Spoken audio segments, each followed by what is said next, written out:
This video is now about Tabuan market. So as I said, Tabuan is where you buy all what Cebu is famous for. Dried fish. The best dried fish can be bought in Bantayan Island. So you can see there's first class. Tagpila ang kanaga, pila naga? 700 per kilo. That's first class, unsalted danggit. Super sarap ang luto. Yan, kanang squid ga? 1-2 per kilo. That's first class. So, got different prices for different class. Because it's unsalted, first class. Unsa ingan ani, ma'am? Tocino bones. Pila sa kilo ani? 500. So, but because it's dried, it's quite light. So, you only got a few per kilo. So that's our famous one, so boneless danggit. Ang imuha dili unsalted yun imuha tanan. So she's selling unsalted dried fish because usually dried fish is salted. Parat na yun ang buwad, di ba? Mauno. May laman na yung pagparakan kay namugis. So you can see he said that if you want to be familiar with the unsalted ones, you can see there's no white stuff around it. And also another thing about salted, this is unsalted, there's no white stuff on the skin of the dried fish. But you know what I mean? But if it's salted, got white powdery thing, and it's also heavy if it's salted. Bugat yun ba sa salted, ma'am, no? Napay usa ka danggit pud, ma'am. Baga siya bunod. So there's another kind of danggit.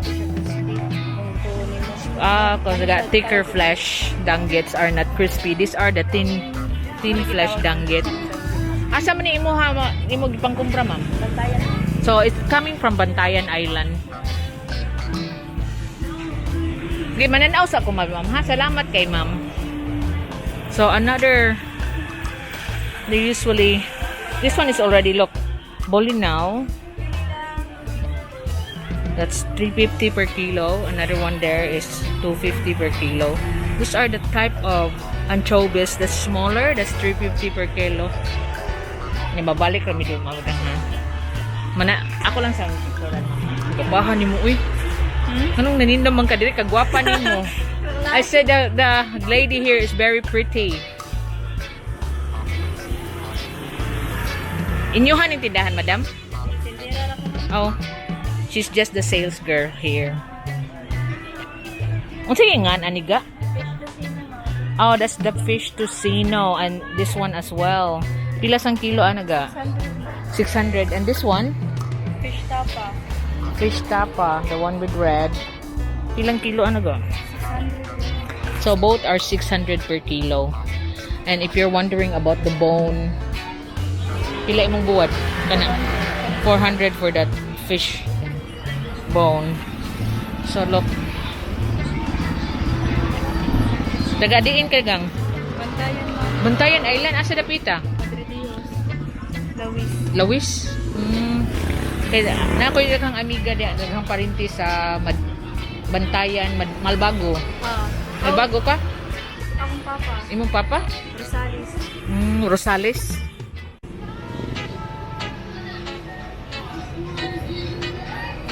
Sige, pabantay ra ka didega.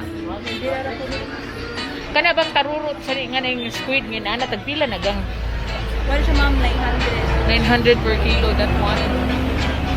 That's quite popular because when you cook it, it's really smelly, but it's really popular. It's really nice. But right now, most popular one for people is this danggit unsalted. And it's like crispy, replacing the cracklings, the pork cracklings. They'll add some like the danggit as cracklings.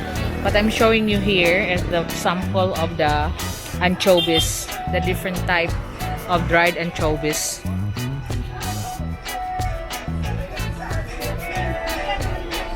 So, moving on. Salamat ga. So, there's another shop here. Mananaw sa ko, madam. They're basically about the same price.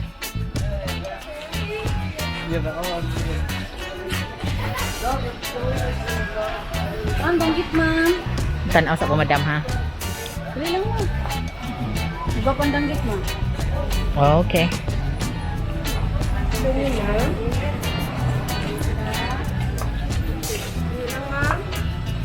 So here, they got a lot here. Hi, ma'am. Dali lang, ma'am. Mo, Danggit, ma'am. mag-features ako gang. Ma'am, danggit, ma'am, oh. So, have you noticed that they keep on telling you to buy the danggit because that's one of the popular one here in Cebu is danggit.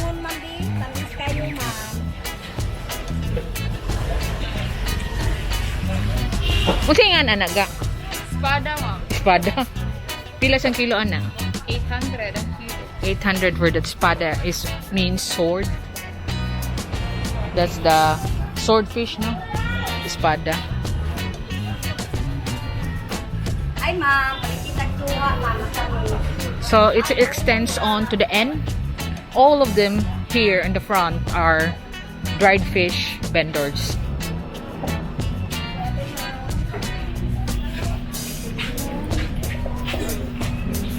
So different, some are already been packed, vacuum packed. 100 na lang yun. 100 for this one. This is a very popular delicacies of Cebu City that people from other islands come here and buy their dried fish in Tabuan.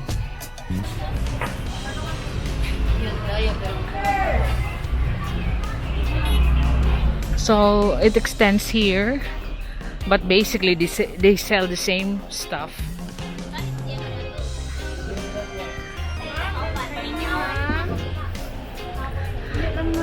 Nanaw sa koga.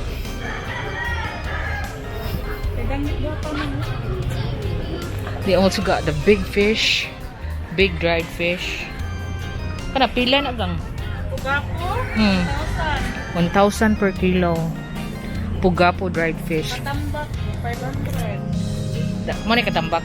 Ako maaman ay. 480 ron. 480. Pili lang eh, daghan ka pilihan sa so. So again, this is the one of the delicacies of Cebu City, dried fish. At most of the people from other islands will come here and buy them from here, especially if it's coming from Bantayan Island, which is known for very nice dried fish. Nakuha si mong nukus, ma'am, no? Oh, Pil- sumba na, ma'am. Sa sumba. Kani? Munay ka nun sa ako, munay lang pa. Oo ba? Tabol na sa Pila sa dagkuan, ana, ma'am? 1,000 ang kilo. Mao lagi sus mahal kay lami masad kaayo, no? Tag 1,000 per kilo for the dried squid, and she said this popular with Japanese tourists. And I seen in Japan when I was there with my daughter, they have dried fish already packed fancily, you know what I mean, like 2 to 3 pieces, and then before you read the packet, it's actually made in Cebu from Bantayan Island. This is the Tabuan market here.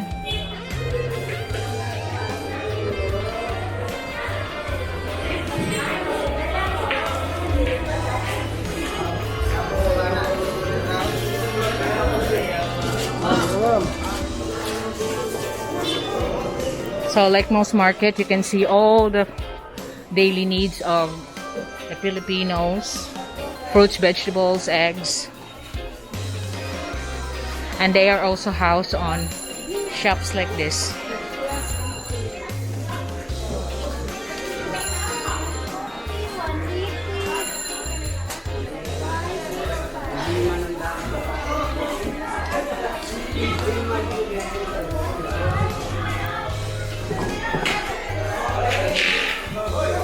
Eggs at 7 pesos.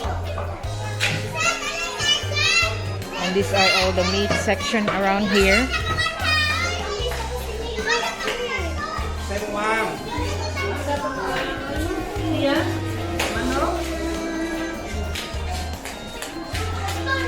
And the fish section. It's not a very big market.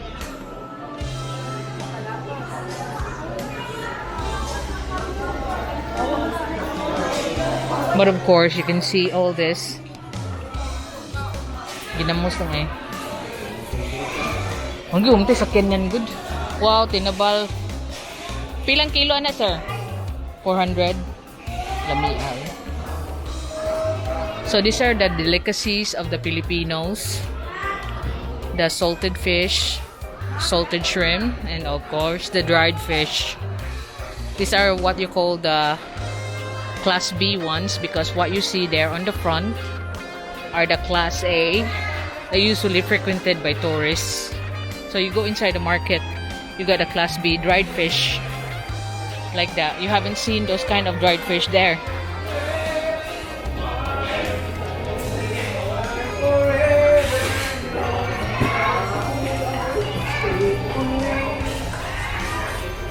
So that's when they pack all their stuff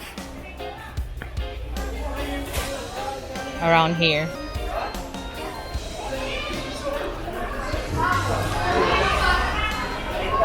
So what I mean, their dried fish are different from the one on the front. You don't even see the danggit here. But they do have some over here. But this one here, all the little fish. That one that are cheap dried fish. Unsa kay nga nani dong? Haul-haul? Haul-haul, and that one, the one that Daloy eats. Pila nga siya ga? Ma'am?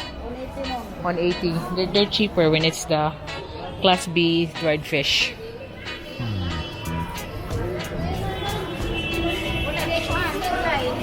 So there's still a lot of them selling dried fish here, the Class B type, because the ones on the front are the Class A, export, souvenir quality. Dari-darong.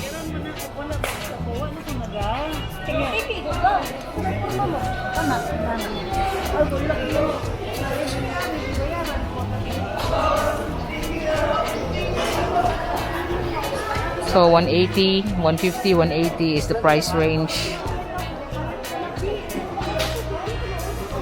I know most foreigners cannot stand the taste and the smell of the dried fish. But this is the favorite of most Filipinos. Pangutan ako na pilang sapsap. Day, tagpilang jumping, kilo. Day, pila na camping kilo? 200 for that one.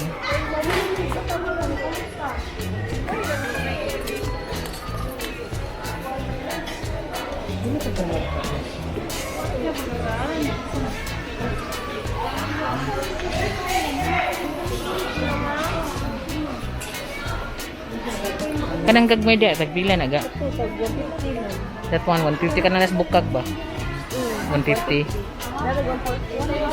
So the last price you can still haggle around here because this is the public market.